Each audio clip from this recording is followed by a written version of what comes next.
Assalamualaikum warahmatullahi wabarakatuh dan salam sejahtera. Baiklah, insyaAllah hari ini kita akan menghabiskan bab 4 KSSM Sains Tingkatan 1 dengan subtopik yang terakhir iaitu 4.7 Pembiakan tumbuhan. Okay, jadi dalam 6 subtopik sebelum ini kita telah mempelajari tentang sistem pembiakan di dalam haiwan dan secara detailnya sistem pembiakan di dalam manusia lah. Termasuklah kehamilan, persenyawaan dan sebagainya. Okey. Jadi dalam subtopik terakhir ini kita akan lihat bagaimanakah sistem pembiakan di dalam tumbuhan. Okey. Okey, seperti mana di dalam seperti mana manusia, haiwan juga akan ada organ pembiakan lah. Okey. Yang mana organ pembiakan jantan bagi bunga kita namakan dia sebagai stamen lah. Yang mana stamen ni adalah gabungan di antara anther dan juga filamen. Okey, anther dan juga filamen. Batang yang memegang tu lah. So gabungan dua tu kita akan bagi stamen dan stamen adalah organ pembiakan jantan bagi bunga. Okey. Manakala organ pembiakan betina bagi bunga adalah pistil, di mana dalam pistil kita akan ada 4 struktur iaitu stigma, okay, bahagian atas tu. Kita akan ada stil, kita akan ada ovari dan kita akan ada ovule lah. So 4 komponen ini membentuk organ pembiakan betina bagi bunga yang kita namakan sebagai pistil. Okey. Dan bunga juga dilengkapi dengan beberapa struktur lagi iaitu ranggi yang biasa kita panggil kelopak bunga lah, ranggi dan juga sepal, bahagian hijau pada bahagian bawah bunga tu lah. Okey. Yang mana ranggi ni biasanya dia akan berwarna-warni. Ada warna merah, ada warna kuning, ada warna oranye dan sebagainya. Okey. Yang mana warna ini bertujuan untuk menarik perhatian serangga dan juga haiwan lah. Okey. Manakala sepal pula biasanya berwarna hijau, bahagian bawah bunga tu, dan dia berfungsi untuk melindungi bunga pada peringkat kuduk sebelum dia kembang tu lah. So sepal ni melindungi bunga. Okey. So ini adalah gambar rajah tentang organ pembiakan dan juga beberapa struktur pada bahagian bunga. Okay, pendebungaan. Okey, pendebungaan. Dalam tumbuhan ataupun bunga akan ada dua jenis bunga iaitu bunga bisex dan juga bunga unisex. Okey. Dan kebanyakan bunga ialah bisex lah kerana dalam satu bunga tu akan ada dua organ pembiakan. Okey, iaitu stamen dan juga pistil lah dalam bunga yang sama. Okey. Dan ada beberapa pokok ataupun bunga yang unisex lah, di mana dalam bunga itu akan terdapat satu sahaja bahagian pembiakan sama ada stamen ataupun pistil lah. Dia tak ada dua-dua. Contoh bunga yang unisex ialah bunga bagi pokok jagung, bagi pokok betik. Okey. Yang mana bunga betina yang akan menghasilkan buah lah dan biji benih di dalamnya. So dia memerlukan lebih daripada satu bunga untuk mendebunga lah. Okey. Tetapi kebanyakan pokok dia akan ada kedua-dua organ pembiakan jantan dan betina di dalam satu bunga yang sama lah. Okey. Ini adalah gambaran jenis bunga. Okey, bunga yang unisex dan juga bunga yang bisex. Okey, bunga yang unisex, contohnya dia akan ada bunga yang jantan, akan ada bunga yang betina lah. Pada bahagian bunga jantan tak akan ada pistil. Dia hanya akan ada stamen lah, anther dan juga filamen. Dan pada bahagian bunga betina dia tak akan ada stamen, dia akan ada pistil sahaja. Okey, so dia memerlukan dua bunga untuk bersenyawa lah. Manakala bagi bunga yang bisex, dia akan ada kedua-dua organ pembiakan jantan dan betina dalam satu bunga yang sama. So kita akan panggil dia bunga yang bisex lah. Okey. So ni contoh pokok yang unisex, pokok betik. Dia akan ada bunga jantan, dia akan ada bunga betina lah. Contoh lagi bunga bagi pokok jagung. Ada bunga jantan dan ada bunga yang betina lah. Okey, pendebungaan. Pendebungaan ni secara umumnya adalah proses pemindahan butir debunga dari anther ke stigma. Okey. Kalau nak dibandingkan dengan sistem pembiakan manusia, dia ibaratnya persenyawaan lah. Tapi belum persenyawaan, dia adalah pendebungaan. Pemindahan butir debunga dari anther ke stigma. Okey. Kalau ingat lagi, dalam organ pembiakan jantan akan ada anther lah. Okey, anther yang matang yang dah telah matang akan pecah. Yang mana apabila dia pecah, dia akan membebaskan butir debunga. Okey. Dalam butir debunga tu akan ada maklumat ataupun DNA ataupun gamit jantan lah. Okey.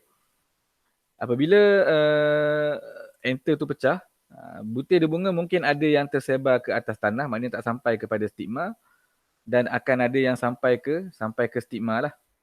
Okey. So bila sampai ke stigma tu, pendebungaan ini kita boleh bahagikan kepada dua jenis, iaitu pendebungaan sendiri dan pendebungaan kacuk. Okey, pendebungaan sendiri dan pendebungaan kacuk lah.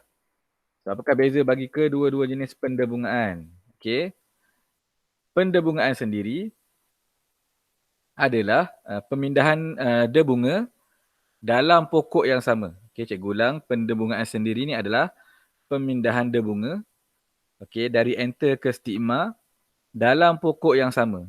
Tak kisahlah dalam bunga yang sama, contohnya daripada enter gambar yang belah kanan ni, enter kepada stigma bunga yang sama ataupun enter kepada stigma bunga yang berlainan tetapi dalam pokok yang sama. So kita akan kelaskan dia sebagai pendebungaan sendiri. Okay, boleh faham? Kita ulang balik, pendebungaan sendiri ini sama ada daripada pemindahan debunga daripada enter ke stigma bunga yang sama ataupun pemindahan enter ke stigma bunga yang lain tetapi dalam pokok yang sama. Tu kita akan kelaskan dia sebagai pendebungaan sendiri. Bagi pendebungaan kacuk, dia adalah pemindahan debunga dari enter ke stigma juga, tapi dia melibatkan dua atau lebih pokok lah, kepada pokok yang berlainan. Okey, seperti dalam gambar ni lah, daripada pokok A kepada pokok B ataupun daripada pokok B kepada pokok A. Okey, so ni kita akan panggil dia sebagai pendebungaan kacuk. Okey, so dua jenis pendebungaan. Okey, pendebungaan sendiri. Okey, ni adalah penerangan tadilah. Okey, butir debunga dipindahkan ke stigma bunga yang lain tapi pada pokok yang sama, ataupun butir debunga dipindahkan ke stigma bunga yang sama. Okey, pendebungaan kacuk adalah butir debunga dipindahkan ke stigma bunga yang lain dan dari pokok yang lain. Tapi pokok tu mestilah spesies yang sama lah. So kalau daripada pokok pisang ke pokok betik pun kita tak akan panggil dia pendebungaan lah. Dia mesti pokok betik dengan pokok betik, tapi dua pokok betik yang berlainan. Okey. Ejen pendebungaan. Okey, ejen pendebungaan. So, antara contoh ejen pendebungaan ialah angin, haiwan, serangga dan manusia merupakan antara ejen pendebungaan. Apa itu ejen pendebungaan? Ejen pendebungaan ini adalah organisma yang membantu proses pemindahan butir tersebut, butir debunga tersebut. Okey. Sebagai contoh, okey, butir debunga daripada enter bunga A. Okey, ni bunga A, dekat enter dia melekat pada badan atau kaki serangga, rama-rama ni lah. So dia pun terbang, dia pun pergi kepada bunga B. Mungkin bunga B ni dalam pokok yang sama. Boleh jadi bunga B ni pokok yang berlainan, tetapi debunga tersebut telah dibantu ataupun dibawa oleh rama-rama tersebut ke stigma bunga yang lain. Okey. So proses pendebungaan ini telah dibantu oleh ejen. Dan apakah ejen tersebut? Ejen tersebut adalah serangga. Okey, dia melekat pada kaki ataupun tubuh badan serangga tersebut. So kita akan panggil dia ejen pendebungaan lah. Okey. Haiwan dan serangga. Okay, biasanya butir debunga ni dia akan melekat kepada paruh ataupun pada badan haiwan. Okey. Dan apabila haiwan ni bergerak ataupun terbang hingga ke tempat lain, maka dia dengan secara automatiknya dia akan memindahkan debunga tersebut kepada stigma bunga yang lain lah. Okey. Dan proses pendebungaan akan berlaku. Antara ciri-ciri bunga yang biasanya didebungakan ataupun dibawa oleh haiwan dan serangga ialah biasanya dia akan ranggi dia besar dan berwarna-warni ataupun dia punya kelopak tu besar dan berwarna-warni untuk menarik perhatian haiwan dan serangga lah. Dan kemudian bunga ni biasanya mempunyai nektar ataupun dia berbau harum. Semua ni untuk menarik perhatian lah. Dan butir bunga dia sedikit kasar dan melekit lah untuk memudahkan proses pelekatan. Sebagai contoh ialah bunga daripada pokok durian, rambutan, betik, bunga raya, bunga matahari dan juga bunga ros. So kita boleh nampak lah, kalau boleh bayangkan, bunga-bunga pokok yang disebutkan tadi tu dia mempunyai warna-warna yang menarik lah di samping bunga yang melekit. Angin juga merupakan antara contoh ejen pendebungaan. Okey. Sebagai contoh, butir bunga ni biasa yang ringan akan ditiup angin lah. Sebagai contoh lalang dan sebagainya. Dan kemungkinan apabila ditiup angin, bunga tersebut dia akan mendarat pada stigma bunga yang lain. Okey. Biasanya ciri-ciri bunga yang didebungakan oleh angin, biasanya dia berwarna putih atau pudar. Kalau kita tengok bunga lalang lah, dia putih dan pudar. Dia akan ada banyak. Banyak, kecil dan ringan. Okey. Juga dia mempunyai filamen dan juga stil yang panjang lah. So menyebabkan bila ditiup angin, benda tu akan mudah terbang. Okay. Contoh bunga yang didebungakan oleh angin ialah pokok jagung kan. Kalau kita tengok bunga dia pokok rumput dan juga padi. Okay. Okay, pendebungaan kacuk. Kenapa pendebungaan kacuk ni mempunyai kelebihan lah. Okay, kalau kita dapat bayangkan, pendebungaan kacuk ini melibatkan dua pokok yang sama spesies. Okay. Dua pokok yang sama spesies. Walaupun dia spesies yang sama, kemungkinan besar dia mempunyai genetik yang berlainan lah. Okay, apakah kelebihan pendebungaan kacuk? Yang pertama, pokok yang dihasilkan akan lebih sihat lah dan dapat menyesuaikan diri dengan persekitaran. Di samping, anak pokok yang dihasilkan tu dia akan mempunyai variety yang barulah, akan mempunyai jenis yang baru. Tak sama dengan induk dia, tak sama sedikit lah. Kemungkinan kalau datang penyakit, dia mungkin akan lebih tahan berbanding induknya. Okay. Pendebungaan kacuk juga akan menghasilkan biji benih yang lebih berkualiti dan pokok yang mengalami pendebungaan kacuk juga akan mempunyai daya tahan yang tinggi terhadap perosak ataupun penyakit yang menyerang tumbuhan lah ataupun tanaman. Okay. Dan pendebungaan kacuk ni telah diaplikasikan dalam beberapa bidang pertanian lah. Okay. Sekarang ni musim durian betul. Pernah dengar durian Musangking lah, IOI lah kan. D24 sampai D32 dan sebagainya. Itu semua adalah aplikasi pendebungaan kacuk untuk menghasilkan tumbuhan yang baru yang lebih berkualiti. Okay. Sebagai contoh ni cikgu screenshot daripada buku teks. Sebagai contoh pokok kelapa sawit, kita akan ambil dua jenis pokok iaitu Pisifera dan juga Dura. Di mana gabungan kedua-dua pokok ini akan menghasilkan kelapa sawit Tenera namanya. Apakah kelebihan Tenera ni? Dia akan ada hasil buah dan isi yang lebih banyak dan tempurung yang nipis lah. So dia akan menghasilkan isi yang lebih banyak berbanding Pisifera dan juga Dura ni yang asal tu. Okay. Sama juga dengan pokok betik. Akan ada Subang 6 dan juga Sunrise Solo. Kita gabungkan dia. Dia akan menghasilkan pokok yang kita namakan betik exotica. Yang mana betik exotica ni akan buahnya lebih manis dan lebih banyak isi. So akan lebih menguntungkan penanam lah, petani. Okay. Sama juga dengan jagung. Kita gabungkan jagung manis dari Taiwan dan Mexico. Dua tempat yang berbeza. Menghasilkan jagung mas madu di mana buahnya akan lebih manis, lebih besar dan dia lebih tahan kepada penyakit lah dan juga kemarau. Okay. Sama juga dengan padi, macam-macam jenis padi. Contohnya adalah jenis siam dan juga pebifun yang mana kita boleh menghasilkan padi malinja di mana dalam satu pokok tu dia akan menghasilkan padi yang lebih banyak dan dia akan masak dengan lebih cepat. Okay, ini antara contoh-contoh aplikasi pendebungaan kacuk di dalam bidang pertanian. Okay. Okey, settle pendebungaan, kita akan masuk proses persenyawaan di dalam tumbuhan. Okey. So, selepas debunga tu berjaya dipindahkan daripada enter ke stigma, akan berlaku proses persenyawaan lah, iaitu gamit jantan yang dalam debunga tu dia akan bersenyawa ataupun bercantum dengan gamit betina di dalam ovule. Okey. Sebagai contoh, butir debunga jatuh atas stigma. Okey. Bila butir debunga ni jatuh atas stigma, tiup debunga akan tumbuh. Akan ada satu tiup ni. Dia akan bercambah daripada stigma pergi ke arah ovule lah. Okey. So tube debunga tumbuh ke arah ovari dan dalam tube ni dia akan bawa gamit jantan dari dalam debunga tersebut. Okay. So dia akan ada gamit jantan lah. Okay, bila dah sampai ke dalam ovari dan masuk ke dalam ovule, gamit jantan tu dia akan bercantum dengan gamit betina ataupun kita kata bersenyawa lah. Okay.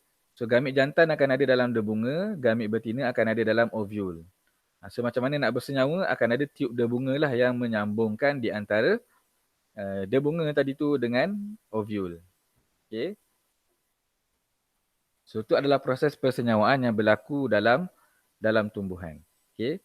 Persenyawaan akan berlaku selepas proses pendebungaan. Jika tiada pendebungaan, tidak akan berlakulah proses persenyawaan. Okay.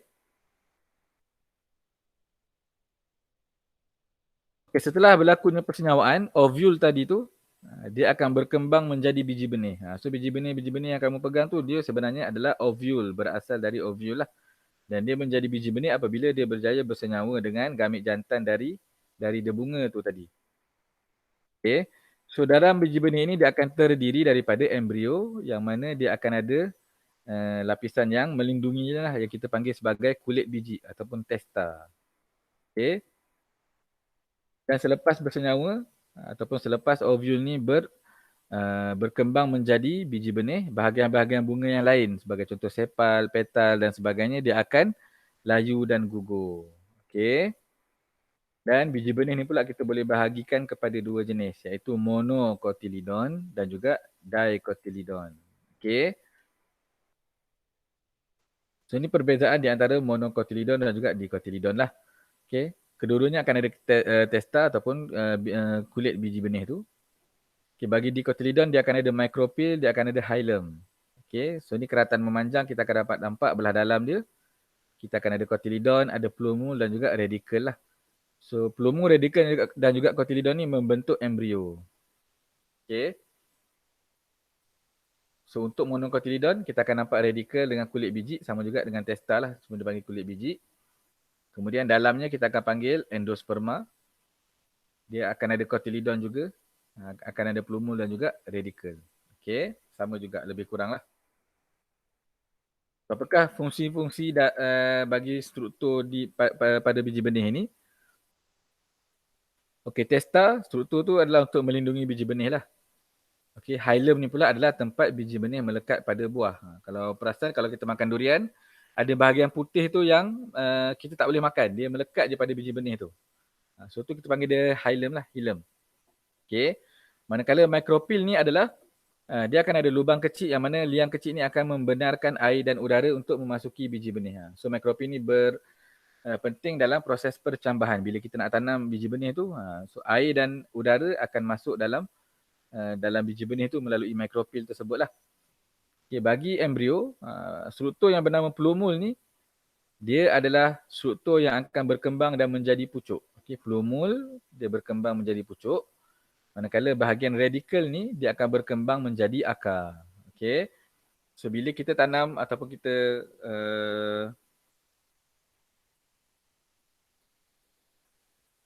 bila kita dah cuba tanam biji benih, okey, antara plumule dan radicle, kebiasaannya radicle yang akan keluar dahulu. Radicle yang akan tumbuh dahulu kemudian diikuti oleh plumule lah. Okey. Kemudian bahagian cotyledon ataupun endosperma ni adalah bahagian yang menyimpan dan membekalkan makanan. Okey. So cotyledon dan endosperma ini digunakan sebelum berlakunya percambahan. Sementara biji benih tu nak bercambah, dekat mana dia dapat nutrien? Daripada cotyledon dan juga endosperma ni lah. Dan bila dia dah bercambah, ada radicle dan juga plumule, so dia akan mencari air dan juga makanan sendirilah. Percambahan biji benih. Okey. Bila ketika percambahan, kulit biji benih ataupun testa ni dia akan pecah. Dan yang mula-mula keluar adalah radicle lah. Radicle ni akan membentuk akar, kemudian plumule akan tumbuh ke atas menjadi pucuk lah. Okey. Dan percambahan ni dia akan ada dua jenis. Kita akan tengok nanti apakah dua jenis percambahan tersebut. Okey. Percambahan epigil adalah apabila cotyledon ataupun biji benih ni dia tumbuh dan dia akan keluar daripada tanah.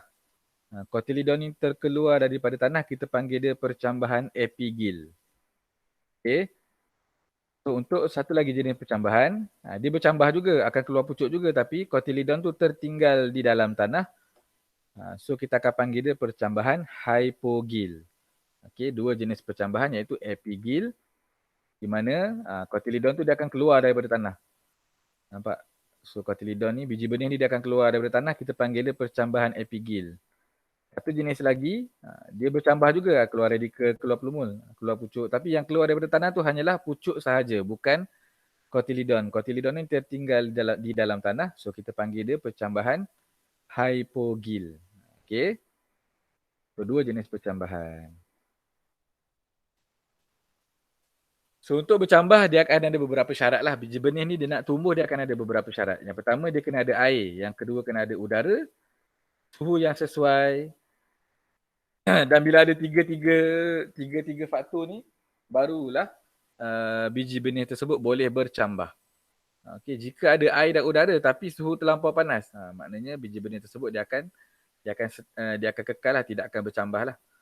Ataupun dia ada udara, dia terdedah kepada udara, dia terdedah kepada suhu yang sesuai tetapi tak ada sumber air, dia pun tidak akan bercambah. So, kena ada ketiga-tiga faktor ini barulah biji benih tersebut boleh bercambah dan seterusnya membesar menjadi pokok, menghasilkan bunga dan meneruskan proses pembiakan melalui pendebungaan dan juga persenyawaan. Okey. So, tamatlah bab 4 dengan pembiakan dalam tumbuhan. Cikgu harap semua faham dengan topik bab 4 yang agak panjang. Kita habiskan dalam lebih kurang 3 kali perjumpaan untuk menghabiskan bab 4. Okey, cikgu harap semuanya faham. Sebarang persoalan boleh terus tanya. Okay, jumpa dalam video seterusnya. Assalamualaikum warahmatullahi wabarakatuh.